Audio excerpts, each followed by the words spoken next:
parole, vous l'avez constaté lors des différentes audiences, il doit rester debout.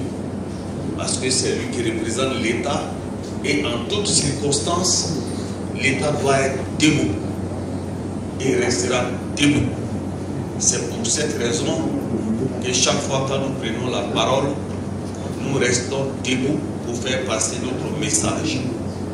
Je voudrais remercier d'avoir répondu massivement à mon invitation. C'est vrai, certains ont dit qu'ils avaient peur, qu'ils voulaient même venir avec leurs valises de peur d'aller à prison. Non, ce n'est pas le cas. Aujourd'hui, il s'agit de faire passer un message, d'échanger avec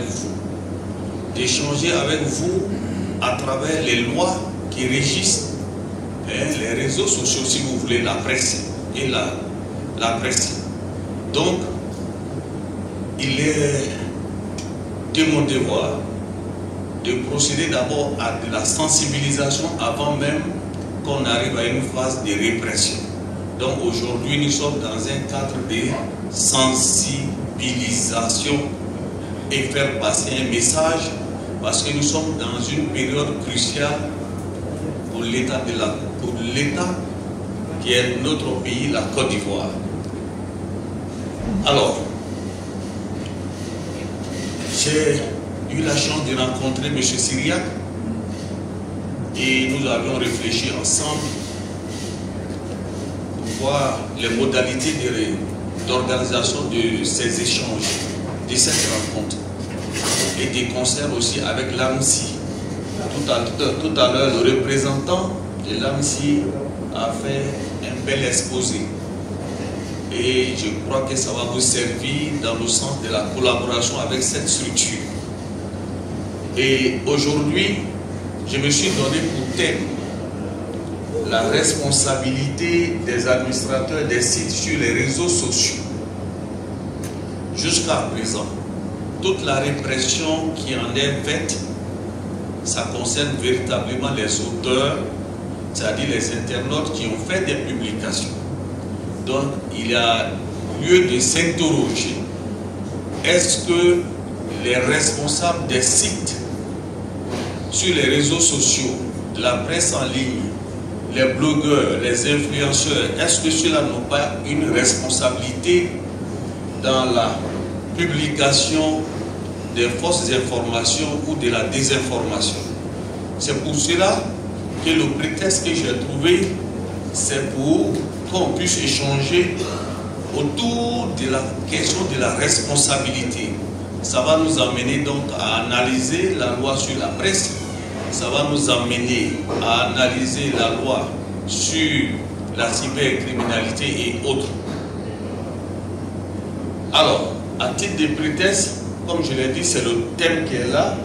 Vous me connaissez, je suis magistrat hors hiérarchique, vous le saviez, tous mes titres sont là. Mais le plus important, c'est de rentrer à l'intérieur de notre thème. Mesdames et messieurs, vous pouvez le constater. À titre d'introduction, j'ai écrit ceci. Souvent associé à la liberté d'opinion et d'expression, le droit à l'information. Prolongement de la liberté d'information est proclamé et garanti dans pratiquement tous les États démocratiques par des normes juridiques supérieures. Il dit bien des normes juridiques supérieures.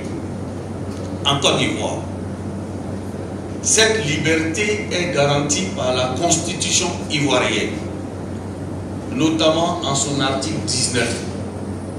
Alors, je l'ai dit sur plusieurs plateaux, en tant que responsable des différents sites, en tant qu'influenceur, en tant qu'un blogueur, en tant que journaliste, en tant qu'Ivoirien, il est impérieux pour chacun d'entre vous d'avoir dans sa poche la Constitution, d'avoir au chevet de son lit la Constitution, d'avoir dans son bureau la Constitution, d'avoir dans son véhicule la Constitution.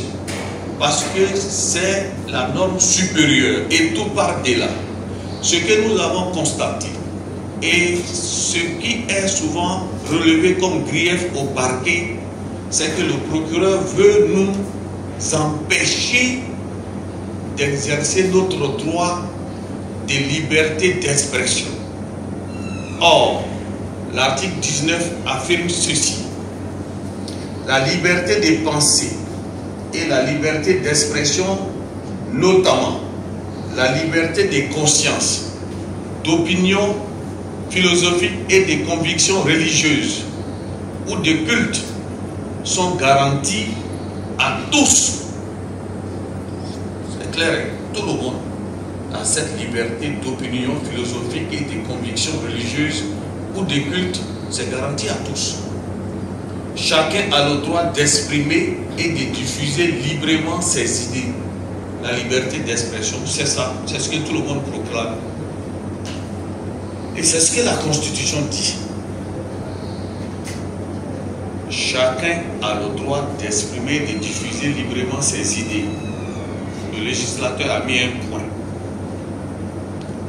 Ces libertés s'exercent sous la réserve du respect de la loi, des droits d'autrui, de la sécurité nationale et de l'ordre public. C'est là le plus important. Vous devez savoir que la Constitution ivoirienne proclame la liberté d'expression. Mais dans sa mise en œuvre, ce principe a des exceptions. Vous êtes libre de dire ce que vous voulez, sous réserve que ce que vous allez dire ne viole pas la loi. Or, ce que vous avez dit, mais il faut savoir qu'il y a une loi qui interdit cela. Ce que vous allez dire, ça peut tomber sous le coup d'une loi. Ça veut dire qu'il faut connaître les lois ivoiriennes. C'est la première restriction. Ce que vous allez dire ne doit pas violer les droits d'autrui. Et si vous tenez des propos injurieux, vous diffamez quelqu'un au nom de la liberté de parole et d'opinion ou d'expression, mais vous avez violé les droits d'autrui, de quelqu'un qui a un droit de porter une plainte. On va dire encore, c'est le même procureur, nous sommes persécutés, mais il faut faire très attention. Après le respect des droits d'autrui, vous aviez la sécurité nationale. C'est-à-dire ce que vous allez véhiculer, ce que vous allez dire ne doit pas porter atteinte à la sécurité nationale. C'est très important. Si vous aviez tenu des propos de nature à appeler à l'insurrection, descendez dans la rue. Descendez dans la rue. Est-ce que ça ne porte pas atteinte à la sécurité nationale? C'est ça qui va être le débat. Faites très attention à cela. Donc chaque fois que vos propos, ou bien les propos d'un individu, ou bien les propos tenus sur une plateforme, mettent en mal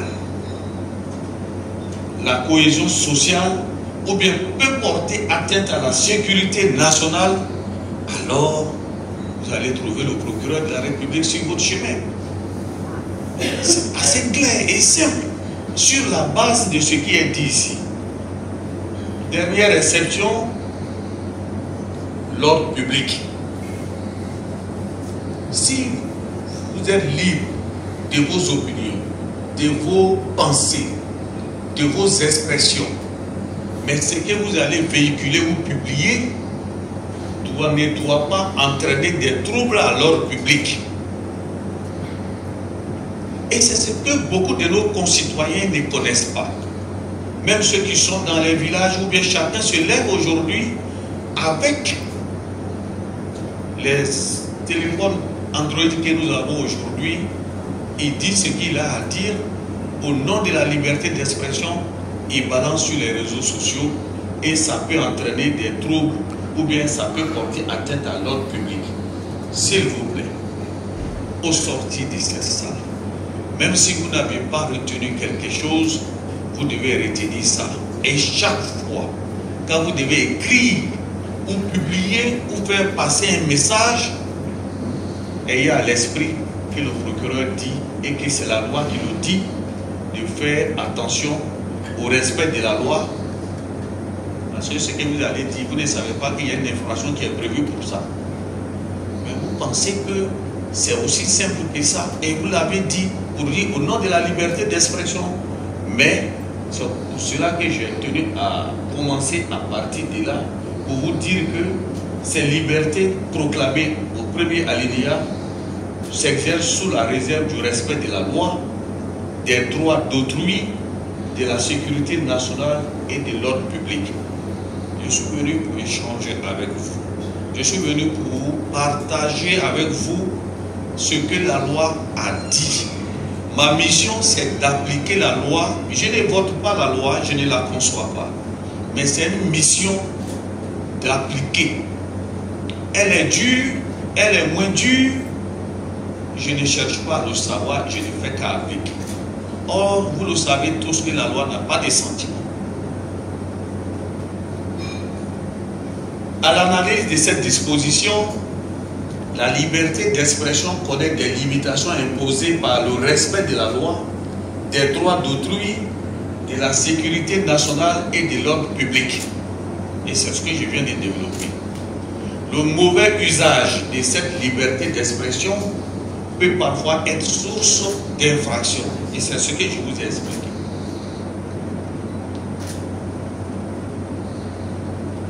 Dans 29 jours, hier nuit, c'est ce que j'ai écrit, je pense que ça doit être ça. Dans 29 jours, les Ivoiriens seront appelés aux urnes pour l'élection du président de la République. Pendant cette période électorale, les réseaux sociaux sont utilisés comme moyen pour diffuser des messages, parfois en violation flagrante des lois qui régissent la réglementation à la matière. Ça, c'est ce que nous vivons au quotidien tous les jours.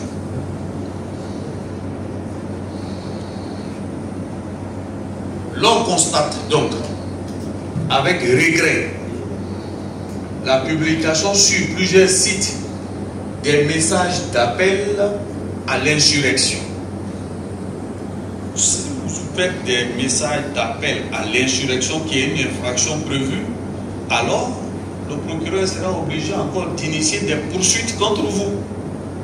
Des propos injurieux, ça c'est le quotidien. Tout à l'heure, on vient de parler du cas d'Enoch, qui est passé par devant le tribunal correctionnel hier. Nous avions sa vidéo sur clé. Nous avions mis dans la salle d'audience pour que tous ceux qui sont venus pour assister à cette audience puissent entendre ce qu'il a dit avec les baffes et tout le monde a entendu. Il a reconnu encore, mais avec regret.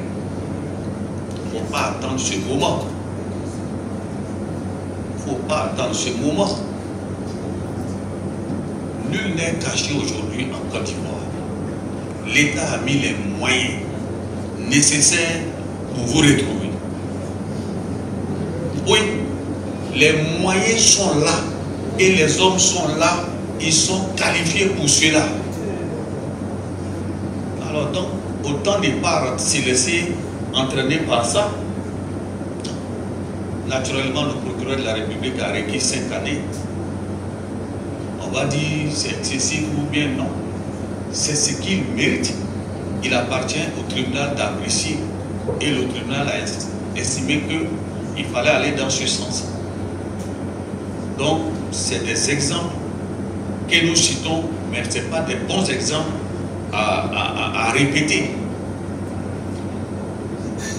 Donc, des propos injurieux, des diffusions de fausses informations.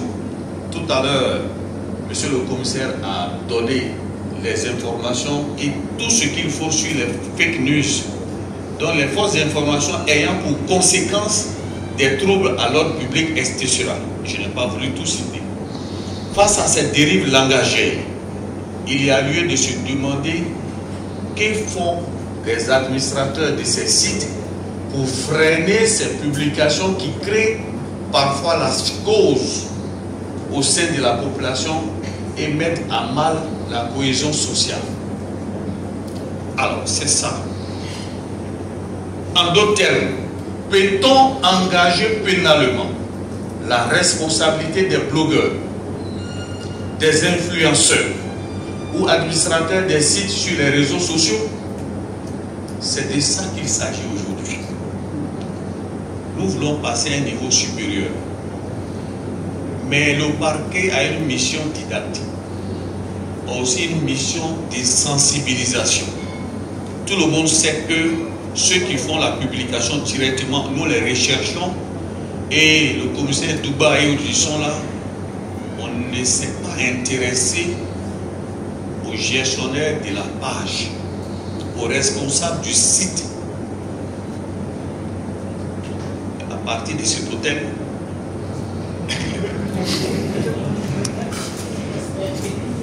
dès que je descends et que j'arrive à mon bureau, on va s'intéresser à ça.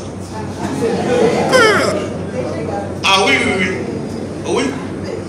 Non, mais je vous dirai pourquoi, puisqu'on va analyser la loi. Donc, dans le cadre de ces échanges, nous allons articuler notre présentation sur les points suivants. C'est un prétexte toujours pour qu'on puisse engager la discussion. Dans un premier temps, je vous parlerai du cadre légal. Vous le savez très bien, pour toute infraction, il faut forcément qu'il y ait une loi qui réprime le comportement antisocial. Et puis, je vais examiner avec vous les obligations des responsables des sites sur les réseaux sociaux. Et puis, enfin, je vais vous donner une liste d'infractions avec des sanctions encourues pour que vous voyez un peu les peines. Et ça doit attirer votre attention pour dire attention, si d'aventure je suis poursuivi avec des éléments objectifs, quelle que soit la qualité des avocats que je vais avoir, je risque d'être condamné à telle peine. Ensemble, nous allons parcourir ça. Le cadre légal.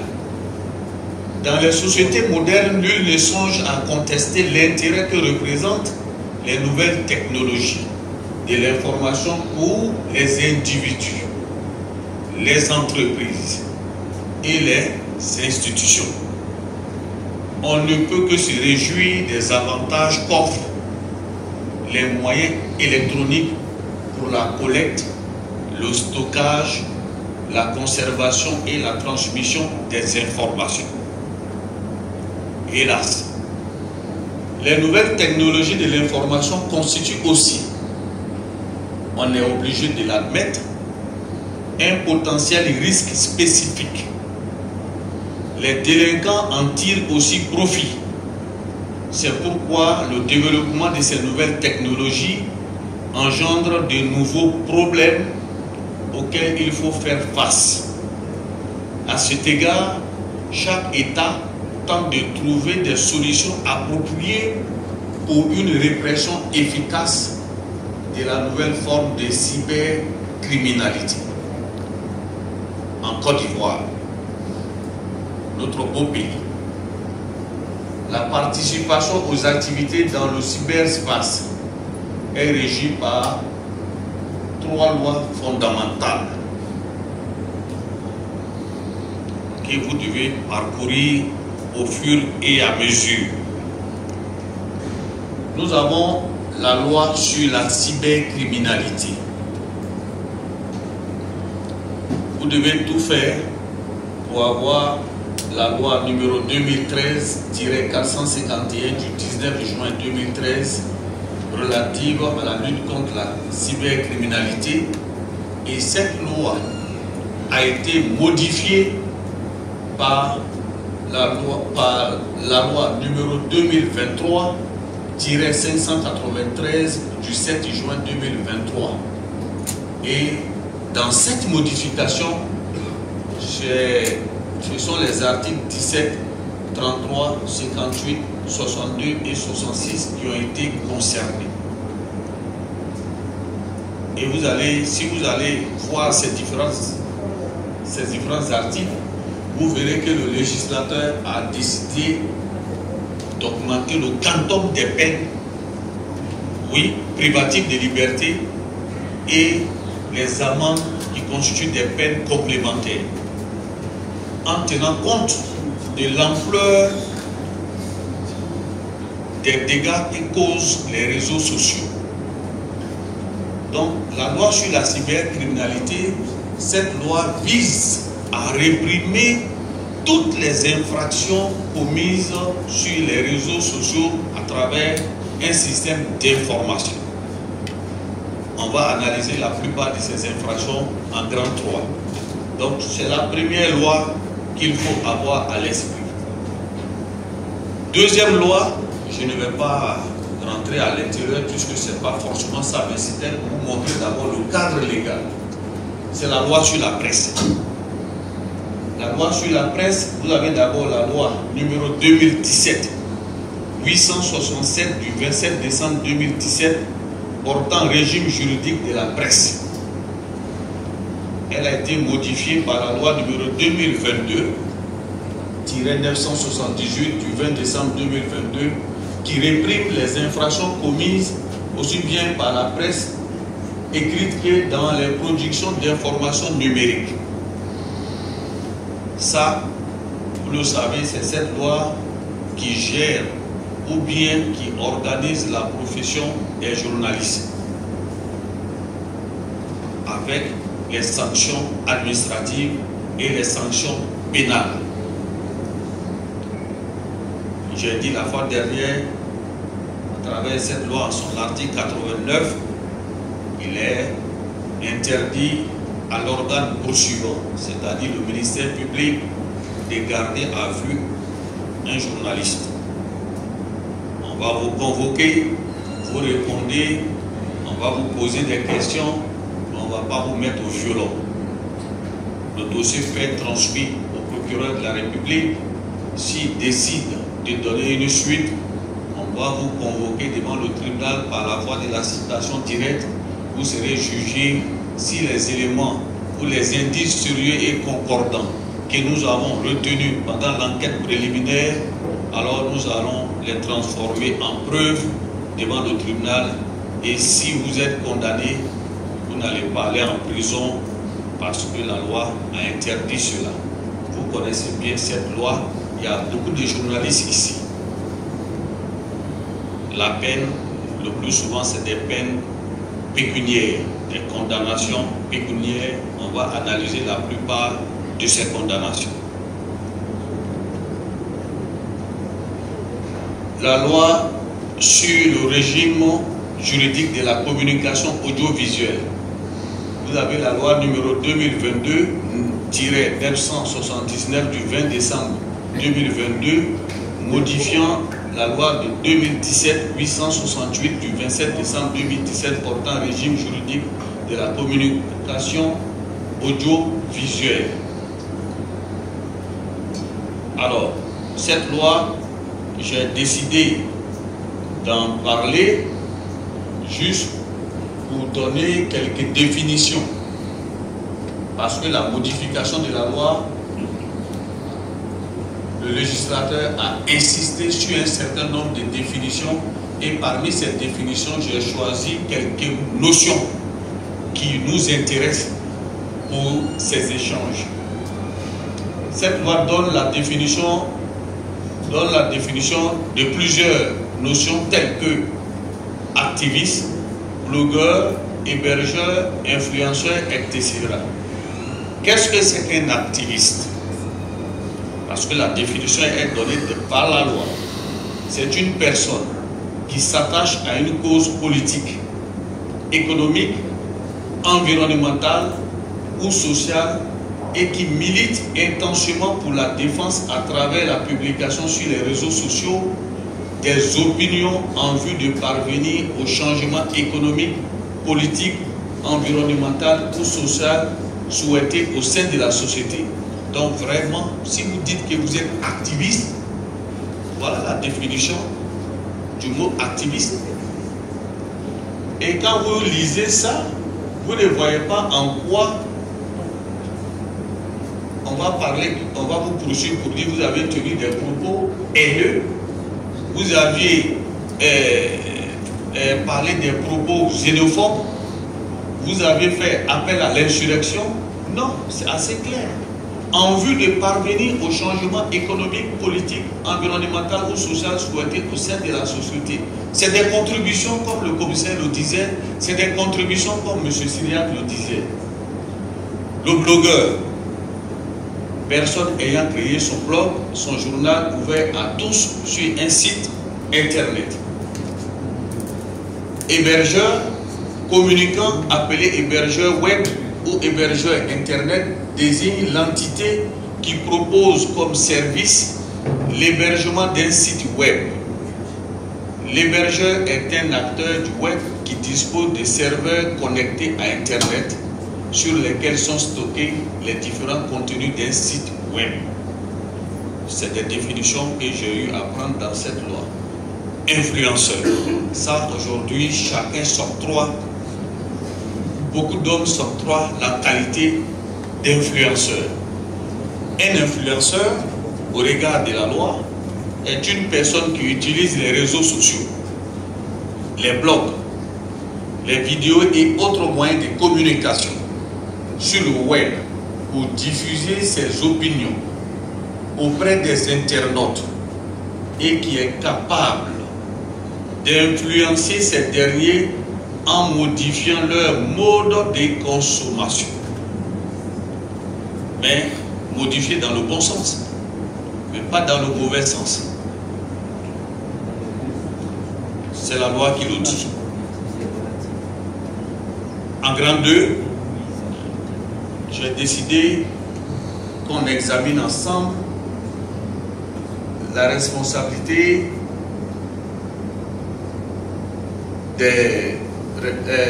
les obligations des responsables des sites sur les réseaux sociaux. Comme j'avais posé la question à l'effet de savoir, est-ce qu'on peut les poursuivre? Est-ce que les responsables des sites en ligne ou sur les réseaux sociaux, est-ce qu'ils ont des obligations vis-à-vis de la loi?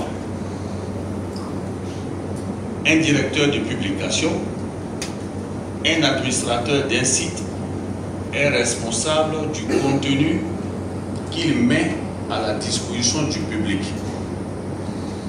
C'est pas moi qui le dis, hein. Je vais vous dire que c'est la loi qui le dit. Il est considéré comme l'auteur principal de toute publication diffusée sur sa plateforme. Ainsi, en cas de contenu illicite ou frauduleux, il est passible de poursuite. Je vous donnerai le fondement. À cet effet, l'article 103 de la loi numéro 2017-867 du 27 décembre 2017 portant régime juridique de la presse, modifié par la loi numéro 22-978 du 20 décembre 2022, précise que, 2 points, on ouvre les guillemets. Ah ben c'est ça. Je ne fais que reprendre ce que la loi a dit et tous ceux qui ont la loi pourront lire avec moi ce que je suis en train de dire. Sont considérés comme auteurs des délits de presse et punis comme tels le directeur de publication et le journaliste auteur direct des faits incriminés. C'est pas Corée qui le dit, c'est la loi. Lorsque l'infraction résulte du contenu d'un message adressé par un internaute à un service de production d'informations numériques émis par ce service à la disposition du public dans un espace de contribution personnelle identifié comme tel. La responsabilité pénale du directeur de publication est engagée même s'il est établi qu'il n'avait pas effectivement connaissance du message avant sa mise en ligne. C'est clair, hein? Au parti, on vous a convoqué, le commissaire Douba vous a convoqué. Non, moi je ne savais pas, je n'avais pas connaissance de ce message. Vous êtes le directeur de publication. Vous avez une obligation de le savoir. On va arriver après. Il n'a pas encore fini, le législateur. Les députés continuent. Les entreprises de publication, de production d'informations numériques ont le devoir de compter au titre de leur personnel permanent des modérateurs qualifiés. Des modérateurs qualifiés justifiant d'une solide connaissance des règles de déontologie de la profession des journalistes. C'est là qu'il s'est arrêté. Vous qui gérez les sites, j'ose espérer que chacun de vous a des modérateurs qualifiés. Ah oui, parce que ce sont les modérateurs qualifiés qui doivent faire la vigilance, le retrait de ce qui est réprimé par la loi. C'est ce qu'il dit. Ce n'est pas nous. Donc lorsque nous poursuivons quelqu'un, nous on ressort cet article et on dit examinons ensemble. Oui, c'est ce que le commissaire Douba a dit, examinons ensemble.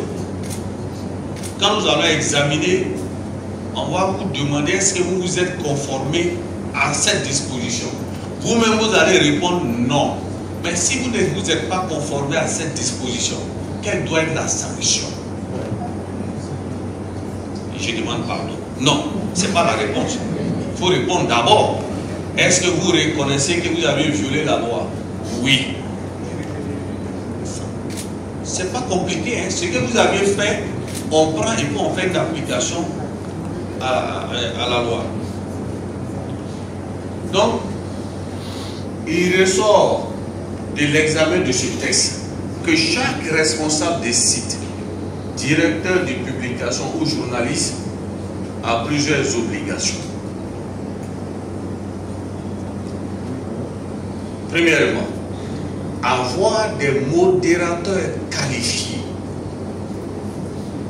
Les modérateurs ont pour mission de vérifier et contrôler les contenus. Le commissaire l'a dit ici. M. Syriac a déjà parlé de ça. Ils doivent s'assurer que les informations publiées sont vérifiées, sont fiables. Ça a été dit ici, avant que je ne vienne ici. Et exactes.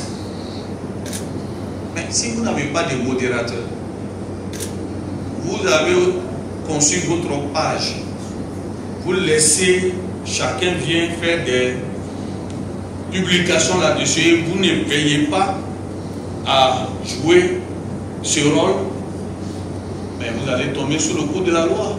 Ils doivent également éviter la diffusion de fausses informations. Voilà le rôle des modérateurs. Or, le mot modérateur vient de la loi. Les rumeurs ou des propos non sourcés. Siriba, j'espère qu'il est là, hein, le responsable des investigations. Ah, vous êtes là? Ah, ok. Ils doivent retirer rapidement tout contenu manifestement illicite signalé. Manifestement illicite signalé. Ils doivent surveiller et modérer les commentaires et publications des internautes. Attends. C'est ça, hein? Aujourd'hui, là, on se parle. On se parle. C'est après la sortie d'ici, là. On va commencer. Sinon, comme Syriac l'a dit, si des policiers sont là, ce n'est pas pour arrêter quelqu'un. On est dans le ressort du commissariat du premier arrondissement. On ne peut pas tenir de tels événements dans ce ressort sans qu'eux-mêmes puissent être là et rendre compte également. Sinon, tel que vous êtes venu là, vous allez retourner comme ça. Ça, je vous ai donné cette assurance. Et chaque fois que vous allez vous conformer à la loi, vous serez mon ami. Mais si vous ne vous conformez pas aussi à la loi, vous serez mon ami dans d'autres termes. Voilà. Voici ce qu'on dit de modérateur qualifié. Il y a une obligation de vigilance. Une entreprise de presse ou les responsables des sites doivent mettre en place des mesures pour empêcher les publications de contenus illégaux ou préjudiciables sur ces pages. C'est-à-dire, vous devez être vigilant. Ça, vous avez créé votre page, vous devez être vigilant. Si vous laissez, ça va vous rattraper. Ne dites pas que je ne savais pas. Il faut qu'il évite la négligence. C'est-à-dire, ne soyez pas négligent. C'est une entreprise. J'ose espérer que ce n'est pas engager des personnes qui font la veille. C'est ça. Vous avez une page, il faut avoir des gens qui font la veille. Au parquet d'Abidjan, j'ai des magistrats qui font la veille. PLCC, ils viennent de vous le dire, tous les jours, ils font la veille. Ça veut dire qu'on est ensemble. Oui, on est ensemble dans ce sens, mais vraiment, je souhaite qu'on soit ensemble pour mener ce combat, mais pas pour vous poursuivre, vous personnellement. Et au contraire, vous devez même dénoncer des cas même à la PLCC ou à moi-même pour qu'ensemble, on puisse mener la lutte contre la désinformation et les dérives langagières. Donc, si un média, un administrateur des sites, un influenceur, un blogueur publie sur Facebook une fausse information provoquant des troubles à l'ordre public, il peut être poursuivi sur la base de la loi sur la presse et celle sur la cybercriminalité. Je voudrais faire une précision.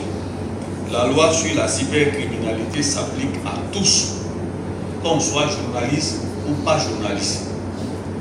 Si d'aventure, un journaliste qui a une protection de par la loi portant régime de la presse, où il n'est pas permis au ministère public de le faire arrêter, de le déférer comme les autres délinquants, mais si nous sommes en matière de lutte contre la cybercriminalité, malgré sa carte de journaliste professionnel, si l'infraction est établie sur la base de la cybercriminalité, de la loi sur la cybercriminalité, il sera arrêté et déféré comme tout autre.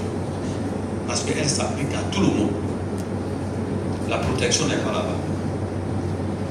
Pour parler comme si nous étions à la fac en licence, le parapluie atomique n'est pas là-bas. Voilà. Donc il faut faire très attention. On brandit la carte professionnelle des journalistes lorsqu'il s'agit d'une infraction qui a un lien avec la loi sur la presse.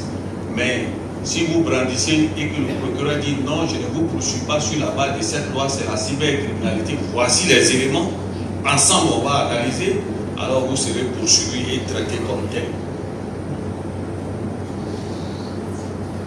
Ces responsables ont l'obligation de respecter les lois sur la presse et sur la cybercriminalité, éviter tout contenu diffamatoire, injurieux ou portant atteinte à l'honneur et à la dignité. Chacun de nous a un honneur, chacun de nous a une dignité. Il y a certains propos tenus sur certaines pages qui portent atteinte à la dignité de l'être humain, à la vie privée de l'être humain. Et le préjudice moral ne peut pas être effacé. On ne peut pas effacer le préjudice moral. Chaque jour que Dieu fait, ça va traîner, ça va passer, ça va passer. Toutes vos connaissances aux États-Unis, en Mauritanie, en Inde, au Japon, ils vont continuer de vous appeler pour attirer votre attention, pour dire hey, Yako, avec tout ce que tu subis là, Yako, Yako. Donc, l'auteur de ces faits, même si vous venez dire que vous aviez le regret, vous regrettez, le procureur de la République ne doit pas instruire cette demande de pardon. Parce que vous auriez dû réfléchir avant de faire cette publication. Alors, c'est ma proposition. Il est donc souhaitable, dans l'intérêt du directeur de publication ou l'administrateur du site, de rédiger une charte qui comprendra plusieurs principes à titre d'exemple. C'est-à-dire, moi j'ai ma page. Si vous voulez faire des publications sur ma page, vous devez pouvoir dire voici les conditions. Si vous ne remplissez pas ces conditions, dès qu'il y a la publication, l'équipe de modération étant là, on supprime ou on retire immédiatement. Vous devez, chacun doit pouvoir avoir une charte. Souvent même la loi parle même des mentions légales en bas. Je crois que les journalistes comprennent ce que je vais dire là. 1. Vous vous engagez à fournir des informations exactes, vérifiées et objectives. 2. S'interdit la diffusion de fausses informations ou de rumeurs. Si vous voulez vous comporter en responsable, pourquoi on vous traite ainsi, je dis il est souhaitable que vous rédigez une charte concernant votre page. 3. Respecter la vie privée et la dignité des individus en évitant toute atteinte à l'honneur et à la réputation. C'est ce que je vous disais tout à l'heure. Il y a des propos tenus, même le pardon ne peut pas effacer. 4. Éviter les propos injurieux, les propos xénophobes, les appels à la violence et à l'insurrection, les discours haineux, diffamatoires, discriminatoires ou offensants fondés sur la race, l'ethnie, la religion, je voulais dire le genre, l'orientation sexuelle ou toute autre caractéristique protégée. Encourager le débat constructif, la diversité des opinions et le respect des différents points de vue. Il faut encourager les débats constructifs, comme M. le commissaire l'a dit ici, comme M. Syriac l'a dit, la diversité des opinions et le respect des différents points de vue. Ça, je dis, il est souhaitable et ça va vous arranger. Cette charte, à défaut d'avoir forcément des modérateurs en amont, la charte est là. Si ne remplit pas cette condition, vous n'acceptez pas. C'est aussi simple que ça. Donc j'ai ajouté ça aux obligations qui résultent de la loi parce que j'ai vu des exemples de chartes ailleurs, des chartes plutôt ailleurs, j'ai vu des exemples de mentions légales ailleurs. Donc je pense que dans le souci de se faire respecter ou de rendre crédible votre page, votre site, il est souhaitable que vous puissiez mettre en place une charte. C'est une règle de déontologie pour pouvoir publier des informations sur votre site. Ceci étant dit, je l'ai dit dans l'introduction, nous allons ensemble parcourir certaines infractions et les sanctions encourues. Quand vous les regardez comme ça, on croit que c'est fait pour les autres. Mais on applique ça tous les jours. Tous les jours. Et il faut faire très attention. J'ai dit, tant que vous pouvez éviter d'aller en prison, il faut mettre tout en œuvre pour ne pas aller en prison. Chaque fois que vous devez publier quelque chose, ayez des experts, des juristes, et puis ayez à l'esprit les différentes lois que je viens de citer. Diffusion de nouvelles forces de nature à jeter le discrédit sur les institutions ou leur fonctionnement. Cette infraction est également punissable si commis par voie de presse. C'est par voie de presse qui est là. Vous voyez, article 183, vous prenez 183 du code pénal, vous verrez les peines qui sont là. Offense au chef de l'État, commis même si sur les réseaux sociaux ou par voie de presse. Vous voyez ici. Mais il y a cybercriminalité, hein. On va arriver là-bas encore. Outrage aux membres du gouvernement, députés et autres, les présidents des institutions, commis sur les réseaux sociaux ou par voie de presse. Vous avez article 269, voici un peu. Discrédit sur un acte ou une décision de justice de nature à porter atteinte à l'autorité de la justice. Vous avez des peines qui sont là. Création ou diffusion d'écrits, messages, photos, sons, vidéos, dessins ou toute autre représentation d'idées ou de théories de nature raciste ou xénophobe par le biais d'un système d'information. Ah, là, vous avez vu, l'article a été modifié là-bas et vous retrouvez de 10 à 20 ans d'emprisonnement ferme. C'est ce que la loi dit. Là, il y a eu une modification. Vous voyez, article 58 nouveau. Voilà, de la loi sur la loi relative à la lutte contre la cybercriminalité. Donc, en 2013, la peine n'était pas ce qui est là. Mais en 2023, nous sommes passés de 10 à 20 ans.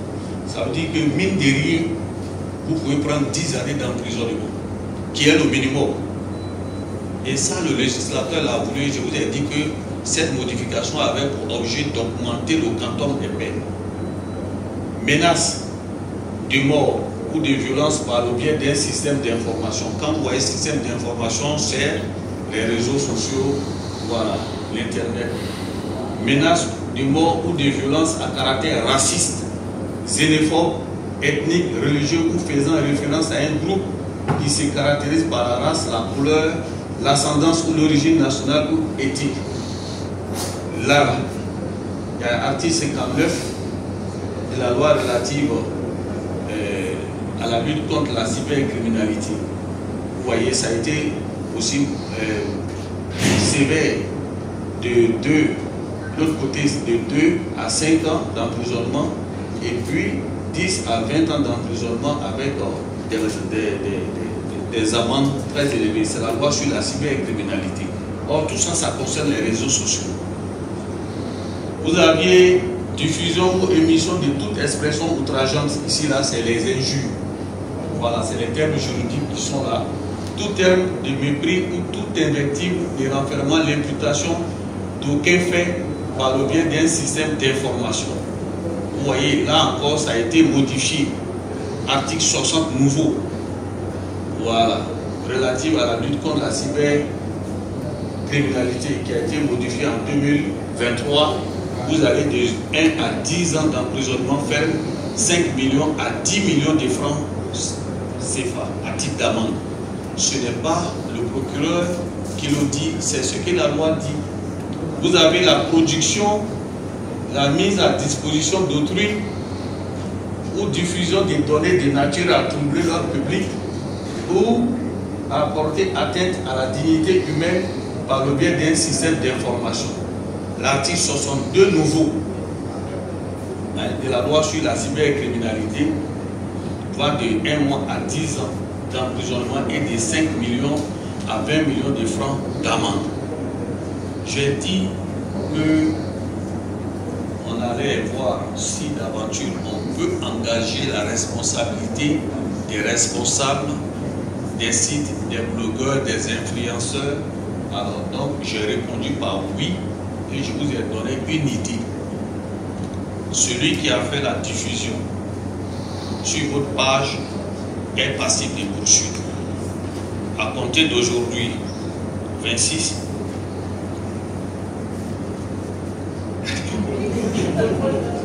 à compter d'aujourd'hui, on va monter à un niveau supérieur si d'aventure vous ne jouez pas votre partition en retirant ou en dénonçant ou en empêchant certaines personnes de faire des publications de fausses informations sur vos pages. Dans ce cas, désormais, on aura celui qui a fait la publication plus le responsable pour complicité. Oui. Oui, pour complicité. Voilà. On ne voulait pas engager ça sans venir vous parler de la loi et parler de vos obligations et vous parler du principe de la liberté d'expression avec ses limites. Au cas où vous avez oublié faire ces rappels pour dire attention, ce qui se passe là, ce n'est pas la liberté d'expression, ça peut entraîner des troubles à l'ordre public.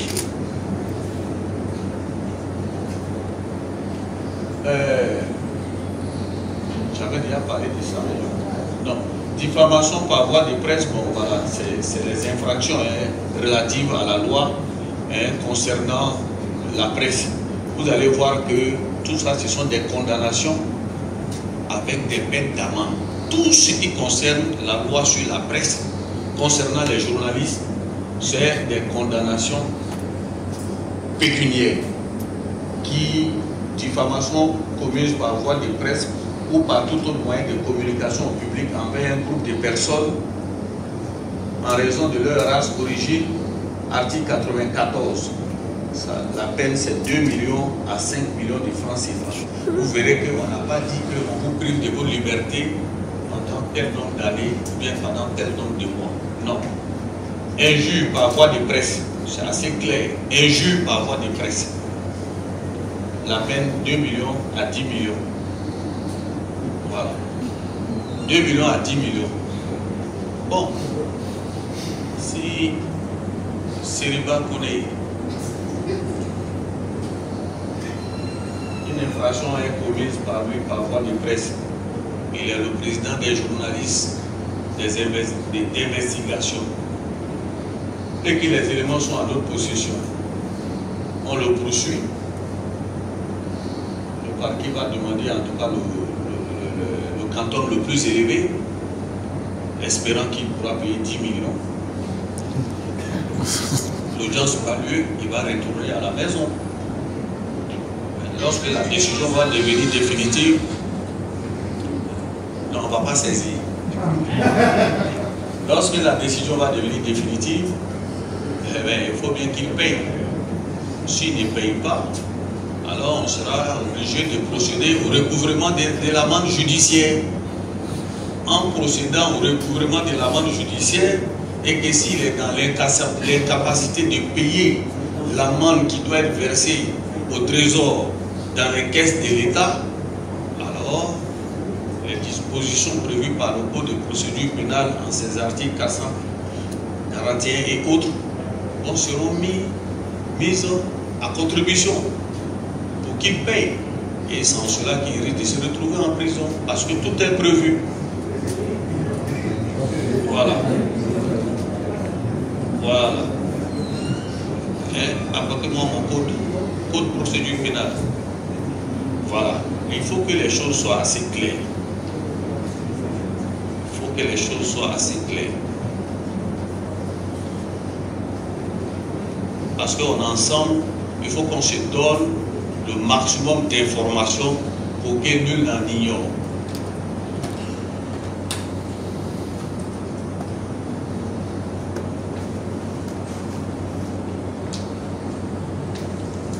L'article 741 dit, donc d'abord 740 du Code de procédure pénale dit, lorsqu'une condamnation à l'amende ou aux frais ou tout autre paiement au profit du trésor public est prononcé pour une infraction n'emportant pas une peine perpétuelle par une juridiction répressive, ici c'est le tribunal correctionnel, celle-ci fixe pour le cas où la condamnation demeurerait inexécutée la durée de la contrainte par corps dans les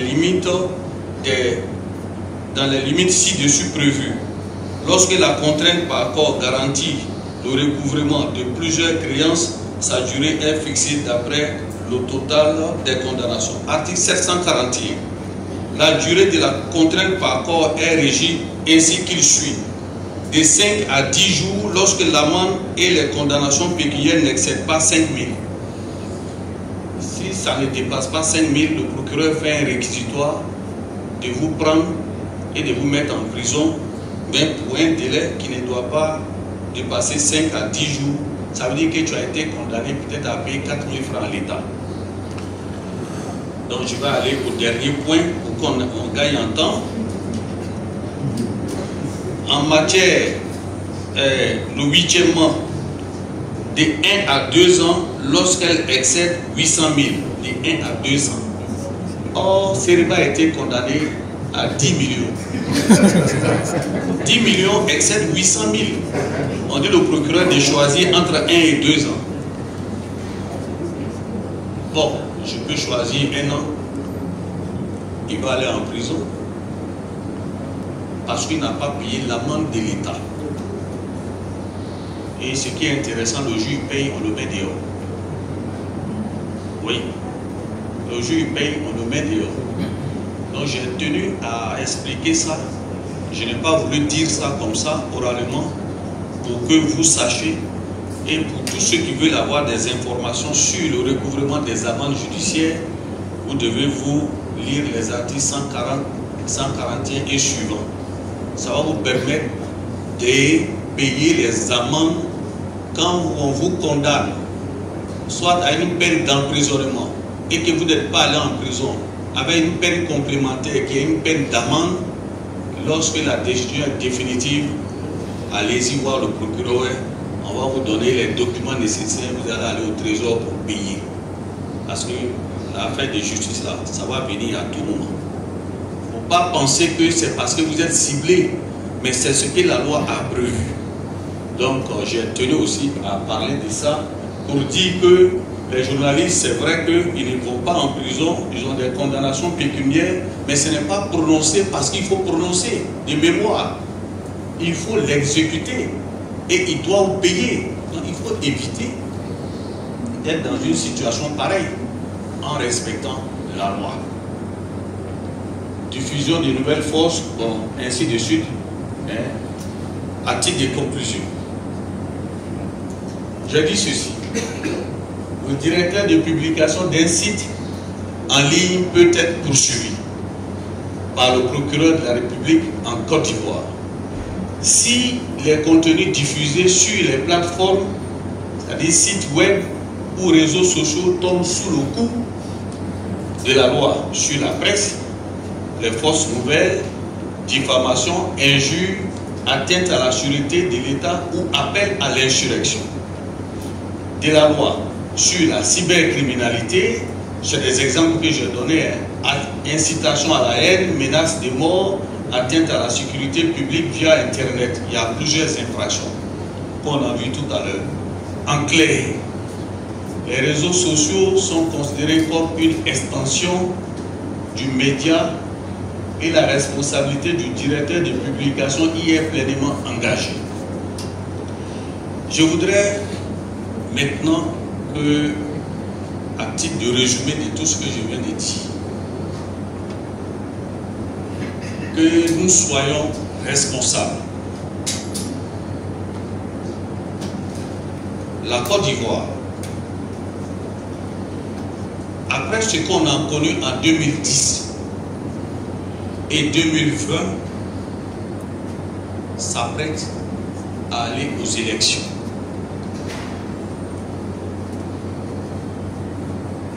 Qu'est-ce qu'on a constaté?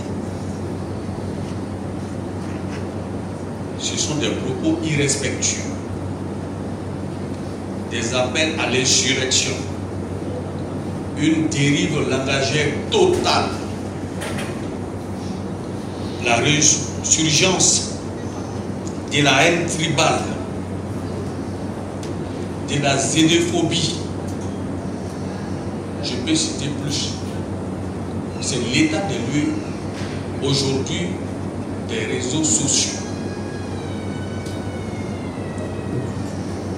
Alors que nos populations qui sont à Abidjan tout comme à l'intérieur vivent en tranquillité.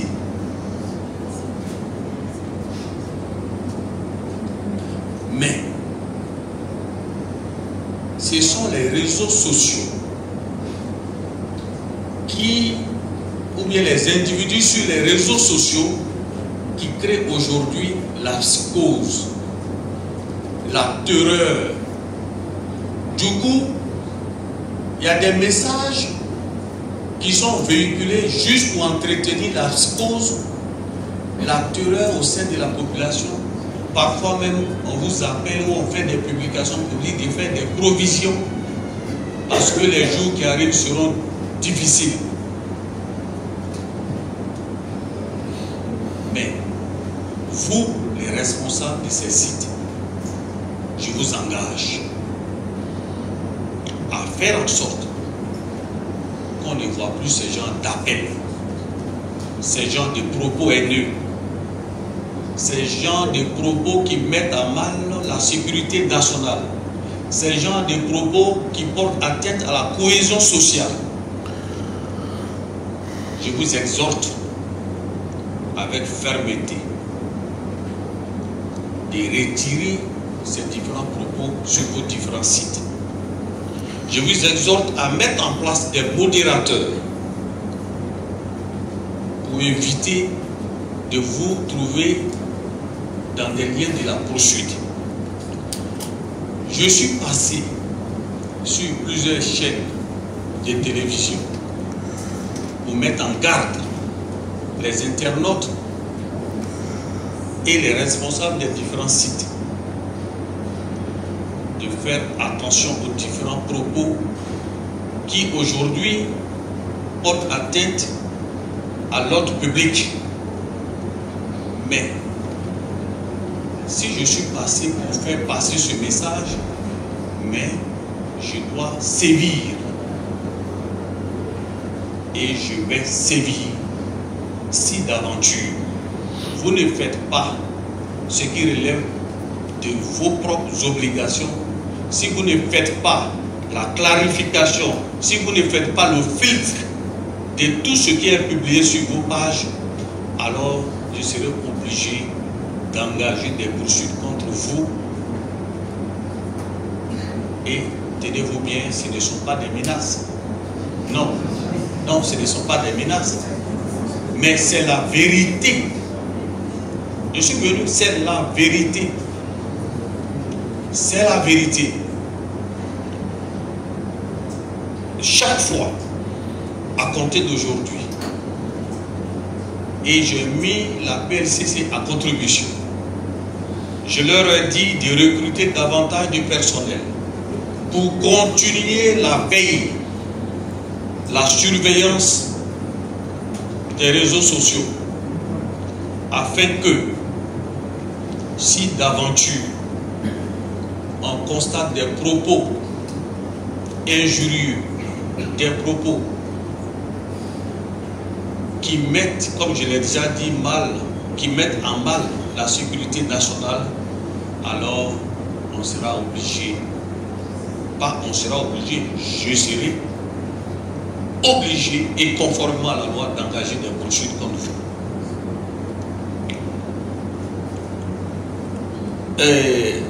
Si d'ici là, je l'ai dit, mon message passe et que vous jouez votre partition, c'est la Côte d'Ivoire qui gagne. C'est la Côte d'Ivoire qui gagne. Je voudrais m'adresser à ceux qui animent les panels. Les panels TikTok, ainsi de suite. quand vous engagez ces panels, si quelqu'un tient des propos injurieux, des propos qui tombent sous le coup de la loi, comme je viens de le démontrer, retirez la personne immédiatement. Retirez la personne immédiatement et ayez à l'esprit que le procureur écoute. Ayez à l'esprit que PLCC écoute. C'est avec tout le sérieux que je vous dis. Si c'est des débats engagés, par exemple dans un pays étranger, et que vous êtes ivoirien, vous résidez en Côte d'Ivoire, vous décidez de participer à ces débats, et vous tenez des propos qui ne puissent pas passer, c'est-à-dire qui tombent sous le coup de la loi. Le débat a eu lieu dans un pays étranger, vous êtes ivoirien, vous êtes ici. Si le directeur, le responsable du site ne vous a pas retiré, alors vous, ivoiriens qui êtes ici là, PLCC va vous rechercher. Il va vous traduire devant le procureur de la République et vous serez jugé. Parce que le responsable du site est à l'étranger. Je voudrais m'adresser également à tous ceux qui font les relais de faire très attention pour les différents relais, de faire attention aux différents commentaires, parce que je viens de vous dire que vous avez l'obligation de mettre en place des modérateurs, d'être vigilants. Si vous ne le faites pas, alors ne soyez pas étonnés, je vais vous poursuivre. Si je constate, après les échanges d'aujourd'hui, que ces infractions persistent sur les différentes pages, vous avez le choix. Soit vous fuyez. Oui. Non, vous avez le droit. Vous fuyez. Mais attention, je vais vous faire mise en observation. Je ne sais pas comment vous allez fuir. Soit vous fuyez, soit vous vous rendez. Parce que je ne peux pas utiliser votre temps précieux pour venir échanger avec vous pendant une demi-journée et puis dire que les directives du procureur ne sont pas appliquées, alors que ce n'est pas lui qui les a inventées. C'est ce que la loi dit. Je suis chargé d'appliquer la loi. Je ne suis pas chargé de concevoir la loi. La loi, elle est ce qu'elle est. Et je suis venu vous dire qu'il faut mettre tout en œuvre pour éviter que vous tombiez sous le coup de la loi. Afin que nul n'en ignore. Je l'ai dit et répété, la récréation est terminée. À compter d'aujourd'hui, nous allons passer à une phase supérieure de la répression. Mais nous voulons faire d'abord de la sensibilisation. Parce que tous ceux qui sont dans cette salle, je sais que personne d'entre vous ne va comparaître devant moi. Et j'ai foi en cela. Parce que, oui, voilà. Maintenant, si d'aventure, vous arrivez devant moi, je vous souhaiterais la bienvenue au parquet. Voilà, pour dire, ce n'était pas un amusement, je suis venu vous mettre en garde. Oui. Ce n'est pas des menaces, mais j'ai dit, l'heure est grave. Mais vous voyez ce qui se passe. Les réseaux sociaux ailleurs, à cause des fausses informations, ont entraîné des génocides ailleurs. Mais évitez ça. Ceux qui vont vouloir vous utiliser pour vous envoyer des informations pour que vous puissiez les partager, comme le commissaire l'a dit ici, mais ayez à l'esprit que le procureur vous observe. Je le dis avec tout le sérieux. Maintenant, on passe à un niveau supérieur. Mais comme je l'ai dit, aucun d'entre vous dans cette salle ne va comparaître devant moi. Et je vous exhorte à relayer ce que je viens de dire. Je n'ai pas inventé, c'est la loi. Les gens pensent que l'espace des réseaux sociaux n'est pas régi par la loi. L'espace est régi par la loi.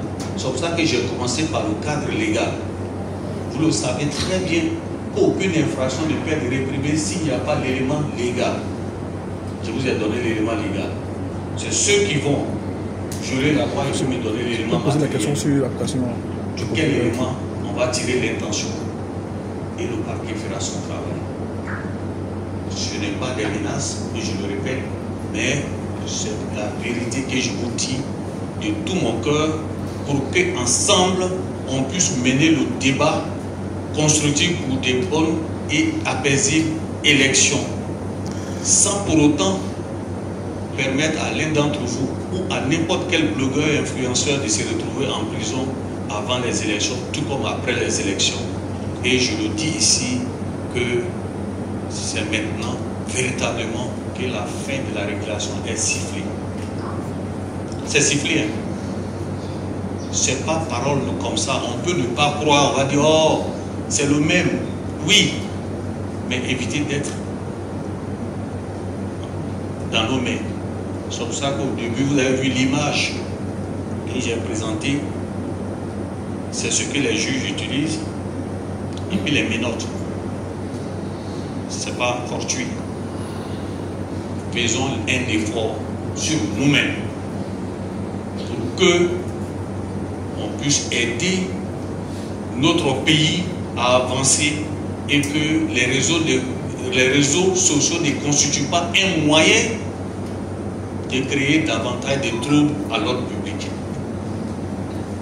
Je le dis avec tout le respect que j'ai pour vous, avec tout le sérieux, pour que nul n'en ignore.